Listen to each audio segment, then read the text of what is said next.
भागवत के इस बयान में आप ये बात देख रहे हैं कि मंदिर मस्जिद विवाद को पीछे छोड़ना चाहिए। मुमताज जी, आपका नाम नहीं है गोपाल जी, मैं उनसे पूछ रही हूँ प्लीज। आप लोग सब इतने अनुभवी हैं फिर भी बीच में बोलते रहते हैं।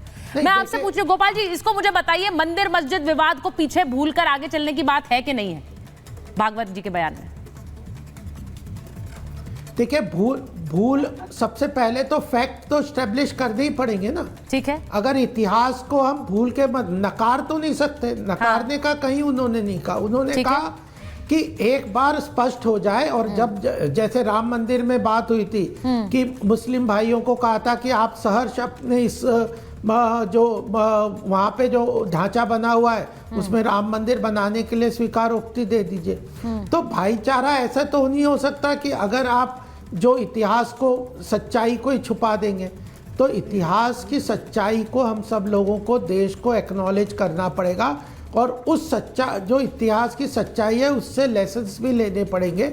हम तो यही मानते हैं कि ऐतिहासिक रूप से। और मेहमान भी हैं, वो ना बोले और मेहमान ना बोले। जिन लोगों ने देश क्या करें फिर बताइए। ठीक है, अब मैं एक बार सुनिए उन्होंने एक बात बोली, मैं चाहती हूँ कि उस चीज को भी आप लोग सब रिफ्लेक्ट करें उस बात पर। विनोद जी जरा सुनिए, समीर जी, उन्होंने एक बात जो बोली है, उन्होंने, दानिश जी जरा सुनिएगा, उन्होंने कहा कि औरंगजेब ने बहुत से मंदिर तोड़े लेकिन बहादुर शाह जफर ने गौ हत्या पर रोक लगाई।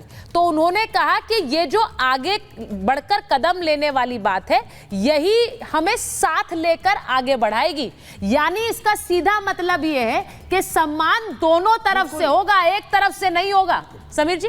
निश्चित रूप से देखिए, संघ प्रमुख मोहन भागवत ने 2009 में जब संघ प्रमुख की जिम्मेदारी उठाई, इसके बाद 15 साल हो गए और 15 साल आप संघ प्रमुख के संबोधन को अगर देखेंगे, सार्वजनिक जीवन की बातों को आप देखेंगे तो लगातार संघ प्रमुख समाज को संदेश देने की कोशिश करते हैं। देखिए, मोहन भागवत एक संत है, संत का काम समाज को संदेश देना है। मोहन भागवत किसी पॉलिटिकल पार्टी के नेता नहीं है। मोहन भागवत किसी पॉलिटिकल पार्टी का रिप्रेजेंट नहीं करते और वोट बैंक की राजनीति नहीं करते। अगर वो किसी सार्वजनिक कार्यक्रम में कोई बात कर रहे हैं तो वो समाज को संदेश देने की कोशिश करते हैं और उस माध्यम से उन्होंने संदेश दिया है। एक सबसे बड़ा संदेश उन्होंने ये दिया है कि 2024 के अंदर जो विपक्ष ने नैरेटिव सेट करने की कोशिश की थी कि संविधान बदल दिया जाएगा, संविधान खतरे में, उन्होंने कहा जनता सरकार चुनती है, जनता वोट देती है और देश संविधान से चलता है, जनता के चुने हुए नुमाइंदे देश को चलाते हैं। तो उन्होंने विपक्ष को बहुत स्पष्ट बता दिया है कि अगर सरकार केंद्र में जो चल रही है वह जनता की चुनी हुई है और संविधान के माध्यम से सरकार चल रही है। हाँ, ठीक है। दूसरी बात जो उन्होंने बोला है कि जिस संदर्भ में बिल्कुल दूसरा जो उनका जो बयान आया है, मुझे लग रहा है वो समाज को देखते हुए उन्होंने दिया है। और उसके पहले वो कह चुके थे कि हर मस्जिद में, अब हर मस्जिद के नीचे शिवलिंग ढूंढने की आपको जरूरत नहीं है। वो उन्होंने अच्छा बयान दिया। मोहन भागवत जी का बयान ये ठीक है, लेकिन मोहन भागवत जी ने संघ के दृष्टिकोण से उन्होंने अपनी बात रखी है। लेकिन हिंदू धर्म में हर जो व्यक्ति है हिंदू, वो संघ का स्वयंसेवक नहीं है। ये इस धर्म के सबसे खूबसूरती है कि इस धर्म का कोई नेता बनना चाहता है तो वो कोर्ट केस लेकर, धर्म ग्रंथ नहीं है। उन्होंने ये भी कहा, कोई एक मंदिर नहीं है। उन्होंने ये भी कहा कि हर कोई नेता बनना चाहता है तो कोर्ट केस लेके कोर्ट चला जाता है। अब देखिए, कोर्ट का काम क्या है? कोर्ट तो कोई भी अगर याचिका लगेगी उस पर वो कार्रवाई करेगा। अब सर्वे का भी ऑर्डर दिया, लेकिन सर्वे में इतना कुछ निकल आएगा ये किसी ने सोचा नहीं था, लेकिन वो सामने आ रहा है। अब दानिश जी, बहुत से लोग मोहन भागवत के बयान पर बड़े खुश हो रहे हैं और कह रहे हैं देखिए भागवत जी ने बात कही, लेकिन उन्होंने जो संदेश दिया है वो दोनों तरफ के लिए। आप ये नहीं होगा कि एक तरफ से सम्मान मिलता रहेगा और दूसरी तरफ से अपमान होता रहेगा, तो फिर वो साथ लेने वाली बात होगी। दानिश जी। देखिए, मैं तो ऐसा मानता हूं कि अगर मोहन भागवत जी को मुसलमानों की और देश के भाईचारे की और हिंदुओं के मुसलमान हिंदू मुस्लिम एकता को लेकर अगर इतने चिंतित हैं, तो मुझे लगता है कि फिर से उनको बाबरी मस्जिद के लिए मुसलमानों को साथ लेकर फिर एक आंदोलन चलाना चाहिए। क्योंकि बाबरी मस्जिद ढाने के आंदोलन में राजनीतिक पार्टी, अगर भारतीय जनता पार्टी को अलग देखिए, इंटरप्ट मत करिए। आप इतनी देर से बोल रहे थे, मैं खामोश था, आप मुझे सुन लीजिए, वो बड़ा मेहरबानी, गुजारिश है आपसे।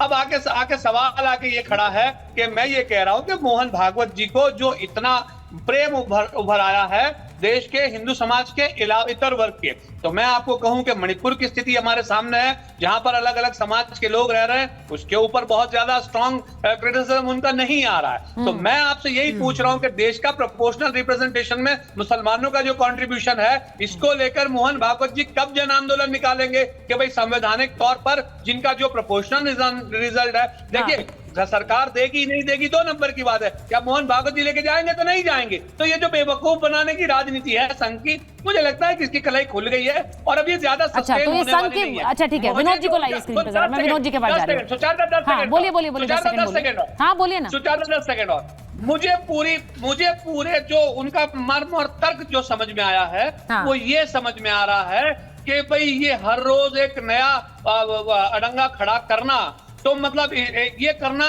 ठीक नहीं है और अच्छी बात नहीं है। मतलब आप करिए, लेकिन ऐसे करिए जैसे अब तक कांग्रेस करती आई है। अच्छा, मुझे लगता है कि उनके कहने का तर्क ये निकल के आया है। मतलब आप करिए लेकिन ऐसे करिए जैसे कांग्रेस करती आई है, यानी कि कैसे करती आई है उसको भी जरा एक लाइन में डिफाइन करिए, फिर मैं विनोद जी के पास जाऊं। कैसे करती आई है कांग्रेस? आज 21 तारीख है, कल 22 दिसंबर है। 22 दिसंबर 1949 को ना तो संघ था, ना वीएचपी था, ना भाजपा थी, कोई नहीं था। हाँ। और आधी रात में भगवान राम की मूर्तियां बाबरी मस्जिद में रखी गई थी। बताइए केंद्र में किसकी सरकार? अब आप विनोद जी को लाइए डिबेट पे, भाई बहुत बड़ी बात कह रहे हैं वो। विनोद जी जरा बताइए, एक तो उन्होंने राम मंदिर पे मूर्तियां रखने की बात कर दी, दूसरी बात वो कह रहे हैं ऐसे करिए। भागवत जी ये संदेश बीजेपी को दे रहे हैं कि करिए लेकिन वैसे करिए जैसे कांग्रेस कर रही थी, यानी लुका छुपी। वो ये कह रहे हैं कि दिखाओ कुछ करो कुछ। सुचरिता जी, इन्होंने 21, 22, 23 गिनाई ने, तो मैं भी बता देता हूं कि आज 21 तारीख है, कल 22 तारीख है और परसों 23 तारीख है। हाँ। परसों 23 तारीख को यानी 23 दिसंबर को 1926 में जो स्वामी श्रद्धानंद की नरसंस हत्या एक इस्लामिक जिहादी मानसिकता के अब्दुल रशीद ने की थी, इसी दिल्ली के चांदनी चौक में की थी। मैं उनको नमन करता हूं और भगवान से प्रार्थना करता हूं कि जिहादी मानसिकता से आपके सारे पैनलिस्ट बाहर निकलें, आपके सुधी दर्शक भी उस मानसिकता से बाहर निकलें। कम से कम किसी पूज्य संत के बारे में इस तरह की घृणित सोच कभी कोई न रखे। और तीसरी बात ये कि मैं कहना चाहता हूँ, देखिए पूज्य मोहन भागवत जी ने जो बात कही है वो बात हम शब्द से पालन करते हैं। ठीक है, विश्व हिंदू परिषद जो है ना, चूंकि हमारे पूरे परिवार के वो मुखिया हैं, और आप देखिए कि हमने 1984 में सिर्फ 3 मंदिर मांगे थे, आपको याद है। हाँ। पूज्य सत्यमित्रानंद गिरी जी महाराज जो है ना, उन्होंने झोली फैलाकर इन मुसलमानों के सामने कहा था कि भैया मुझे सिर्फ झोली में आप नमाज पढ़ के आए हो, एक जगात के रूप में नहीं। आपके सवाल के जवाब के देने के लिए नहीं बैठा मैं कह रहा हूं कि हमें एक राम मंदिर दे दीजिए, हम आपसे भीख मांग रहे हैं। तब इन्होंने इतनी हठ धर्मता के साथ में कि ये राम मंदिर का माचिस की डिब्बी है, जब मैं आपके झोली में डाल दूं, इतना उपहास उन्होंने उड़ाया। और आज ये बाबरवादी सोच उस समय रो रहे हैं जब बाबर चला गया, बाबरी चली गई। हाँ। और बाबरी मानसिकता लेकिन इनके जहन में अभी नहीं। तो विनोद जी मेरा एक सवाल है, सुनिए मेरा एक सवाल। देश को खा रही है। आपने कहा कि हमने राम मंदिर मांगा था, उसमें इन्होंने दशकों की अदालती लड़ाई लड़ दी, इन्होंने दिया नहीं। तो क्या इसका मतलब अब ये है कि हम जहां जहां सनातनी सबूत है वहां मंदिर लेकर रहेंगे? क्या इसका मतलब ये है? नहीं सुचरिता जी, मैं बड़ा स्पष्ट करना चाहता हूं, मैं वही आ रहा था बेसिकली। मैंने कहा था कि देखिए हमने 3 मांगे थे और विश्व हिंदू परिषद अयोध्या, मथुरा, काशी के प्रति कृत्य संकल्पित है। और हमने ये कहा है पूज्य संतों ने कि अब हमें कोई नया आंदोलन विश्व हिंदू परिषद ने इन मंदिरों के लिए नहीं लड़ना, लेकिन समाज को अब पहले हमने समाज का जागरण किया।